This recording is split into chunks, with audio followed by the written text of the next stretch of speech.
वज़ीर आज़म शहबाज शरीफ की लंदन में नवाज शरीफ से मुलाकात के दौरान सियासी पेशरफ्त का डॉन न्यूज़ से पता लगा लिया है। ज़राए के मुताबिक नवाज शरीफ ने पंजाब में तहरीक अदम एतमाद लाने की हिमायत कर दी है।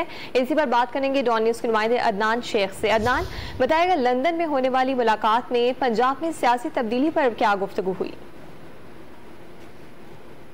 नवाज शरीफ और शहबाज शरीफ का अहम मुलाकात हुई है, 1 to 1 मुलाकात हुई है, जिसमें पंजाब हुकूमत की तब्दीली से मुतल्लिक जो है वो गुफ्तगू हुई है और नवाज शरीफ की पंजाब में तहरीक अदम एतमाद लाने की जो हिमायत है उन्होंने इसका इजहार किया है। और उनका ये कहना है कि कामयाबी पर वज़ीर आला पंजाब का उम्मीदवार जो है वो कौन होगा, फैसला इत्तेहादी जमातों की मुशावरत से किया जाएगा। जबकि पंजाब में तहरीक अदम एतमाद 2 हफ्तों में लाने पर तफसीली गौर किया गया है। जबकि शहबाज शरीफ ने नवाज शरीफ को काफ लीग और पीटीआई के नाराज अरकान से मुतल्लिक जो है वो ब्रीफ किया है। काफ लीग और जनूबी पंजाब के जो नाराज अरकान हैं उनसे मुसलसल राब्ते में है। शहबाज शरीफ का ये कहना था कि पंजाब हुकूमत की जो तब्दीली है उसके लिए अपनी फैसला जल्द करेंगे। जी, अदनान शेख आप आगाह कर रहे थे। वज़ीर आज़म शहबाज शरीफ की लंदन में नवाज शरीफ से मुलाकात के दौरान सियासी पेशरफ्त का डॉन न्यूज़ से पता लगाया है और इस मुलाकात में नवाज शरीफ ने पंजाब में तहरीक अदम एतमाद लाने की हिमायत की है। अदनान शेख हमें बता रहे थे कि पंजाब में तहरीक अदम एतमाद 2 हफ्तों में लाई जा सकती है और इस मुलाकात के मुतालिक ये भी बताया जा रहा है कि शहबाज शरीफ ने काफ लीग और पीटीआई के नाराज अरकान से मुतालिक ब्रीफ किया है।